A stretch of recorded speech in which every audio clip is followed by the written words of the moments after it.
canals dug by Necho, Darius I and Ptolemy. According to the histories of the Greek historian Herodotus, he was supposedly called the father of history, Greek history, etc. He covered the Spartans, the 300, which was actually the 900 that were there. So he has been deemed as an exaggerator. About 600 BC, Necho too undertook to dig a west-east canal through the Wadi Tumilat between Bubastis and Heliopolis, and perhaps continued it to the Heliopolite Gulf in the Red Sea. Where is that? Okay, it's not going to tell us. Okay, they'll take further research here. Regardless, Necho is reported as having never completed this project. Herodotus was told that 120,000 men perished in this undertaking, but this figure is doubtless exaggerated. It's verification that he tend to exaggerate his stories. According to Pliny the Elder, Necho's extension to the canal was about 92 kilometres, 57 statute miles. And more information: with Necho's death, work was discontinued on that canal. Herodotus tells us that the reason the project was abandoned was because of a warning received from an oracle that others would benefit from its successful completion. They wouldn't. So yeah, it's saying here, Herodotus said that 120,000 men died. Maybe it collapsed or overflowed or something. Necho's project was completed by Darius I of Persia, who ruled over ancient Egypt. Commonly known as Darius the Great, was a Persian ruler who served as the third king of kings of the Achaemenid Empire, reigning from 522 BCE until his death in 486 BCE. He ruled the empire at its territorial peak, and so forth. Who ruled over Egypt? Darius I of Persia ruled over ancient Egypt after it had been conquered by his predecessor Cambyses II, second king of kings of the Achaemenid Empire from 530 to 522. He was the son and successor of Cyrus the Great, and his mother was Kisandane. It may be that Darius' time a natural waterway passage which had existed between the Heliopolite Gulf and the Red Sea in the vicinity of the Egyptian town of Shaluf, alternately Chaluf or Shaluf, located just south of the Great Bitter Lake, had become so blocked with slit that Darius needed to clear it so as to allow navigation once again. According to Herodotus, Darius' canal was wide enough that the two triremes could pass each other with oars extended. What are they? Is that like a 3 type boat or something? Triremes. And required 4 days to traverse. Darius commemorated his achievement with a number of granite stelae. He probably wrote upon it. That he set up on the Nile bank, including one near Kabret and a further one a few kilometres north of Suez. Darius the Great Suez inscription reads, and there it is there.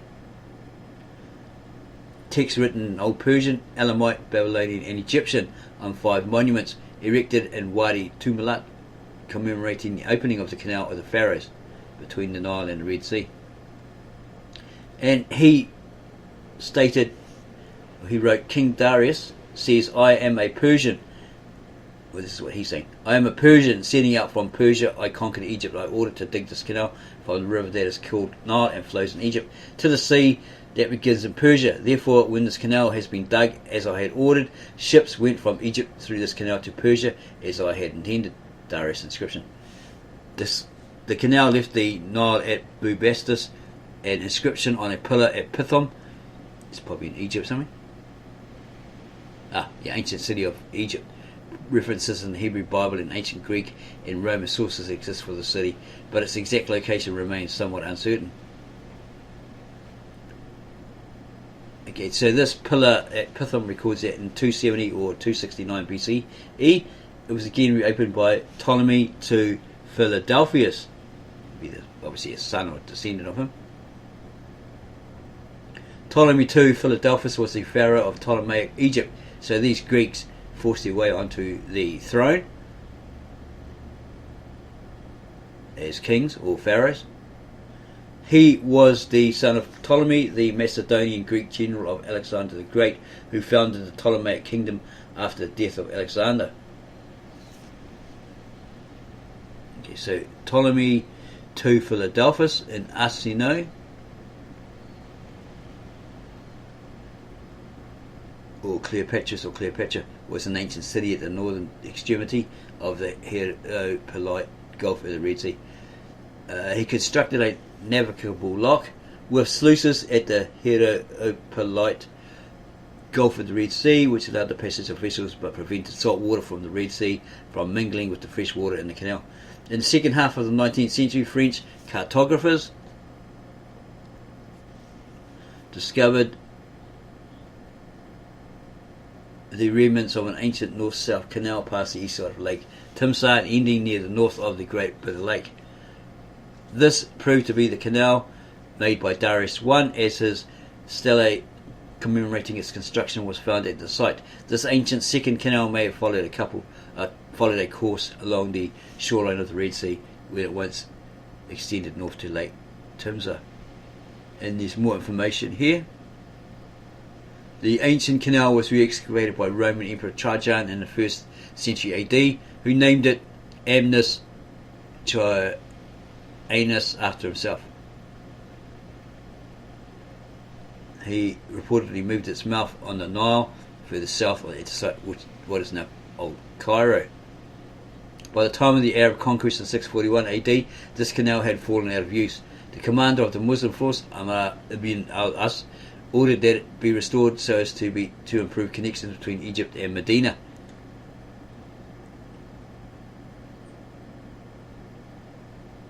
The Muslim capital at the time. The Muslim canal was excavated further north from Trajan's canal, etc., etc. In conception by Venice. These people were still over the centuries trying to create it, fix it up, etc. Napoleon's discovery of an ancient canal. During the French campaign in Egypt and Syria in late 1798, Napoleon expressed interest in finding the remnants of an ancient waterway passage. This culminated in a cadre of archaeologists, or a flock of, or a group of archaeologists, scientists, cartographers and engineers scouring northern Egypt. Their findings, recorded in the description de l'Egypte, we don't speak French, we just sounding it as we think, we see fit, include detailed maps that depict the discovery of an ancient canal extending northward for the Red Sea and the westward toward the Nile. And later he contemplated the construction of it. And there's a history of the Suez Canal. Despite the construction challenges that could have been the result of the alleged difference in sea levels, the idea of finding a shorter route to the east remained alive. In 1830, General Francis Chesney, a British general and explorer, submitted a report to the British government and so forth. Construction by the Suez Canal Company, preparations 1854 to 1858. So onwards they were still trying to reconstruct it or construct it. And then there's the inauguration 17th November 1869. Initial difficulties from 1869 to 1871. Growth and reorganisation, probably trying to fix it up. Finally make a construction that worked, right, as intended. Suez Crisis 1956 to 57. In 1951, Egypt repudiated the 1936 treaty with Great Britain. In October 1954, the UK tentatively agreed to remove its troops from the Canal Zone. Because of Egyptian overtures towards the Soviet Union, probably dislike, both the United Kingdom, or differences, both the United Kingdom and the United States withdrew their pledge to financially support construction of the Aswan Dam. Egyptian President Gamal Abdel Nasser, we probably already looked at, responded by nationalising, we looked at it before, he's Hussein, the canal on 26 July 1956 and transferring it to the Suez Canal Authority, intending to finance the dam project using revenue from the canal and so forth. Arab-Israeli Wars of 1967 and 1973. Egypt closed the canal to Israel shipping after the 1948 Arab-Israeli War, and so forth. Mine clearing operations in 1974-75 after the Yom Kippur War. The United States initiated Operation Nimbus Moon. The amphibious assault ships USS Incong LPH-12 were sent to the canal carrying 12 ROH-53D minesweeping helicopters of Helicopter Mine Countermeasures Squadron 12 and so forth. And then there was the United Nations presence. Bypass expansion, it shows it there. 2015 additions to the canal. Incidents, obstructions, and so forth. And here's the layout and operation of the Suez Canal.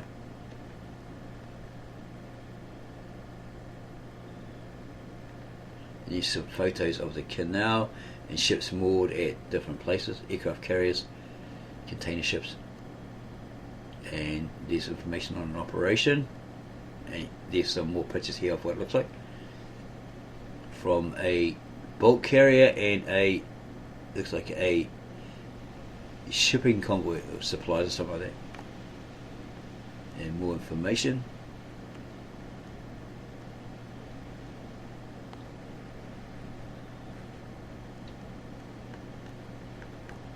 There's quite a lot of information here on the Suez Canal.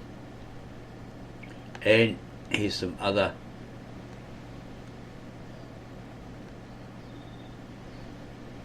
information you can look at, and there's citations throughout this particular article or this particular website, Wikipedia rant information on the Suez Canal. So in sum, what we're basically getting at was, okay, these people didn't supply the information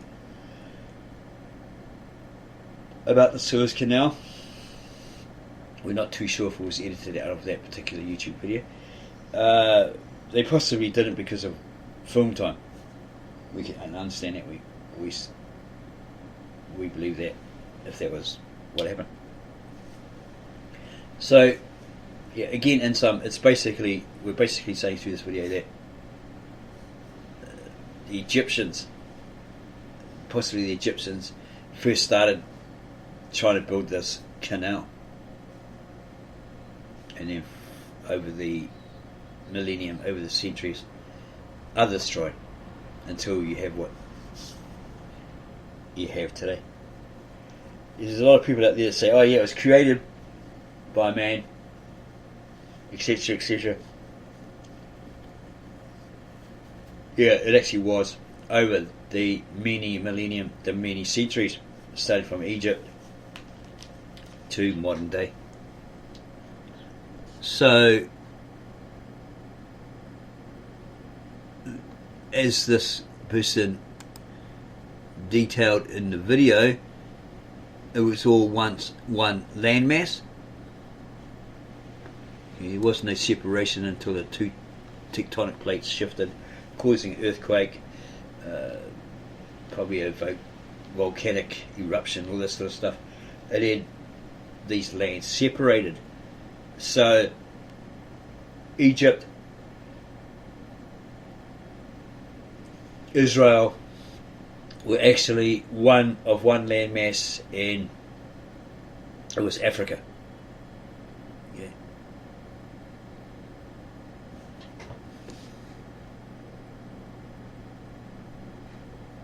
So also we have heard and read from different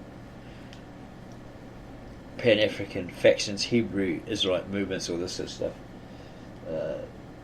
about Noah being black, his sons being black, all this sort of stuff, whereas the scriptures don't actually say outright, yep,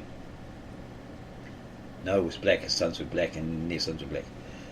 But it does say in the genealogy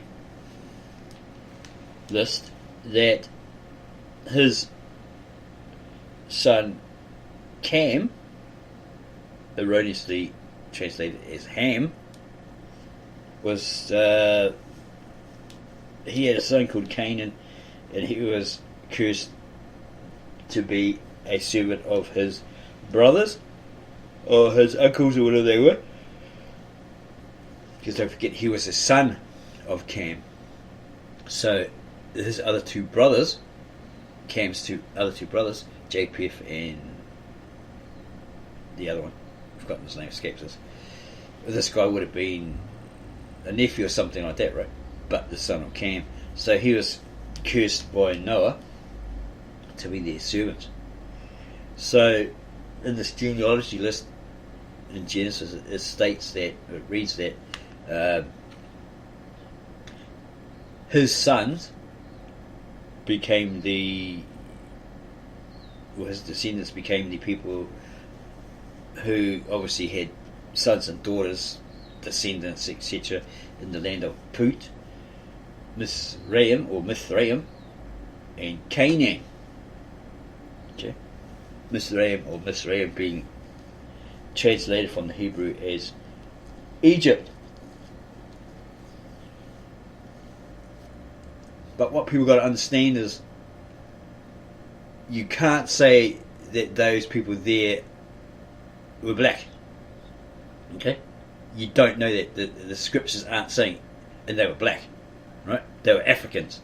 Even though we just explained or just detailed that this whole land, the earth at one point was just one giant landmass before the tectonic plates shifted, caused earthquakes, etc., etc., separated, and then these rivers or seas or whatever separate where the divides of these lands, right? You can't say that those people there were black. Okay, so what we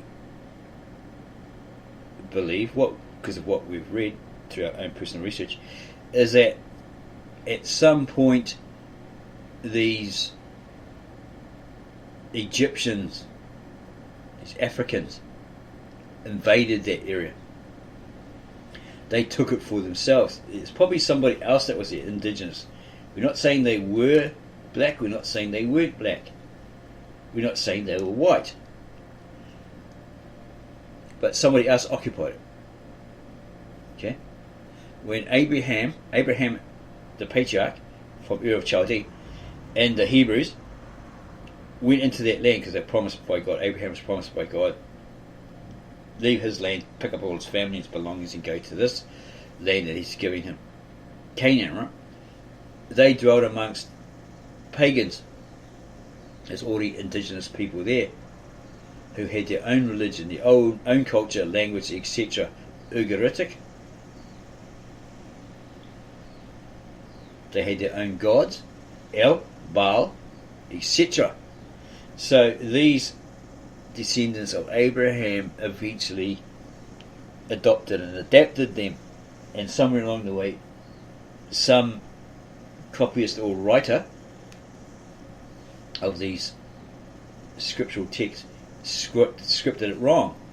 Instead of putting El, which was the original ancient, very old Tav Ashrit or Lishana Articus Cypraea, sacred scribe or language spoken by God, or old tongue, true name of God.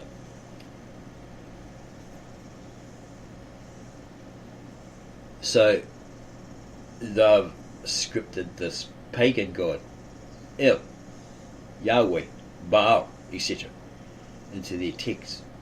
Because if you go and do the research, your modern Israeli Hebrew, which is revived in 1900s or early 1900s, isn't the original ancient, very old, long dead, not written or spoken language Tav Ivri, or the original ancient, very old Hebrew. It's a modern Israeli Hebrew, which probably traces its roots back to the Ugaritic language in ancient Canaan, and the Yiddish being a mix of German and Jewish, etc.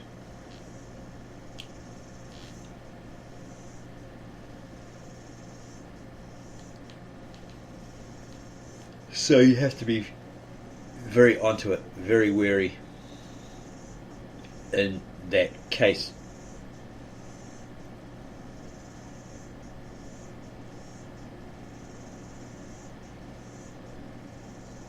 So, if we haven't already mentioned it, the from personal research, looking at the history, the world history, the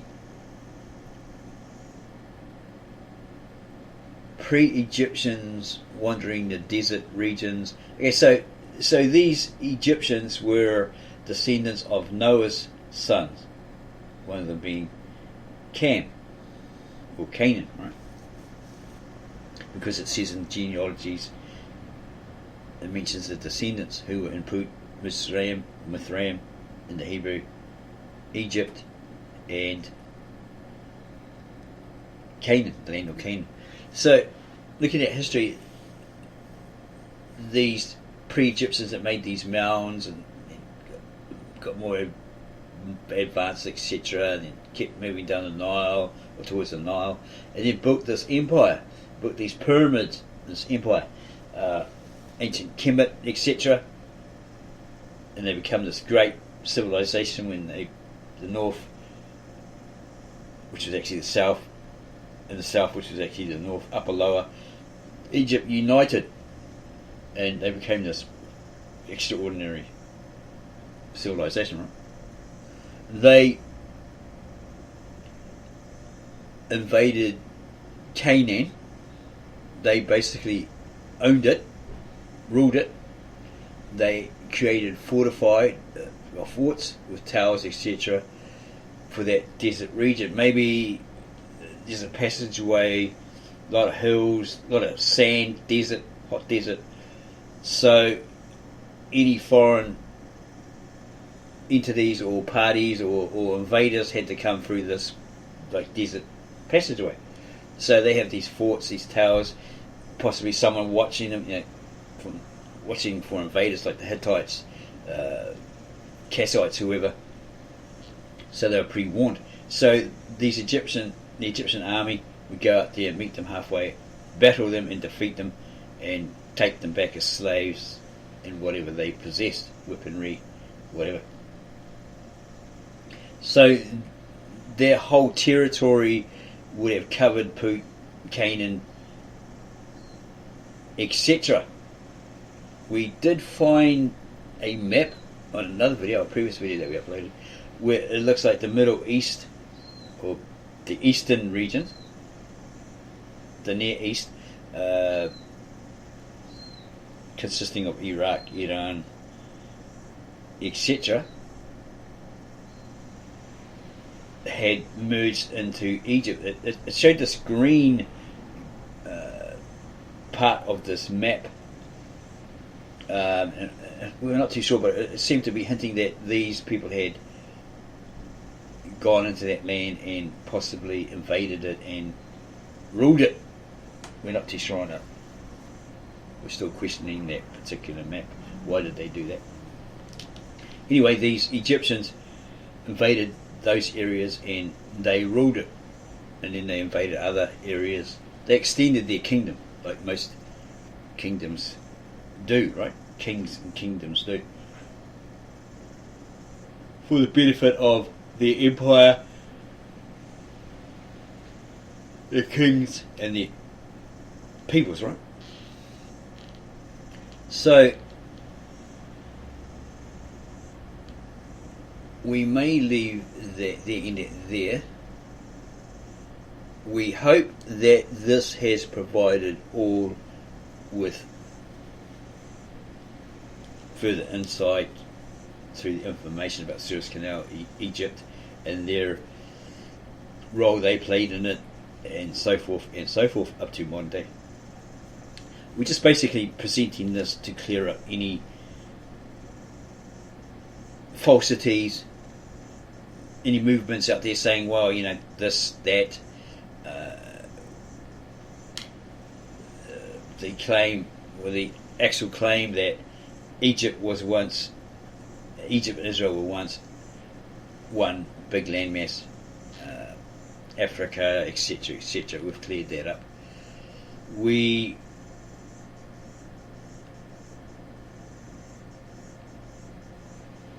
do this because we get comments from people saying, Noah was black, Jesus was black, Noah was black, his sons were black, Solomon was black, everything's black. This is Pan-Africanism or Hebrew Israelite movement, theology, claims, etc. So we look at all of those and we say, okay, are they talking truth? Are there facts, established facts? Do they synchronise this evidence that they're proving that it's all true? Because there's a lot of rubbish out there. We were on a live debate, and somebody put a comment, oh, Cleopatra was Ptolemy's daughter or something like that. So we went and did the research and we found out no, she was the daughter of somebody else, Alexander the Great, apparently. So chucking up this information, either they're a troll and you're totally lying, right, and then they know it, or there's something wrong with them and they just come up with this false information. They don't provide the source or anything like that. So that's what we do.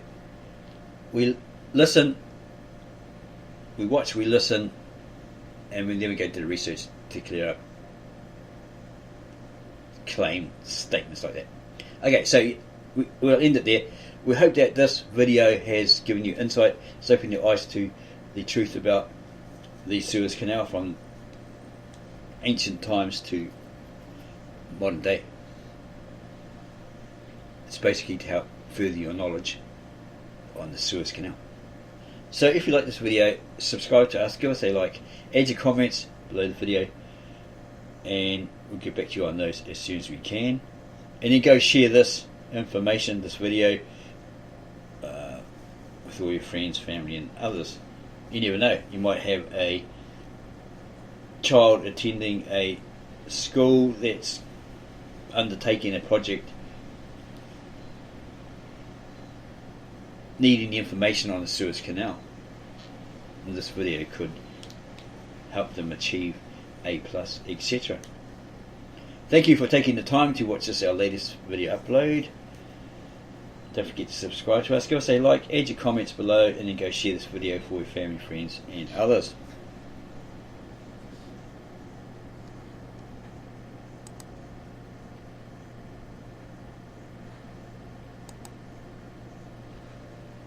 Oh, you can watch this video in full on Tubi. Okay, this says 57 minutes 12 seconds. Okay, whereas this one is 2 hours and 21. So this one here has probably been heavily edited. In our next video we may cover the ancient history of the Egyptians. Watch out for that.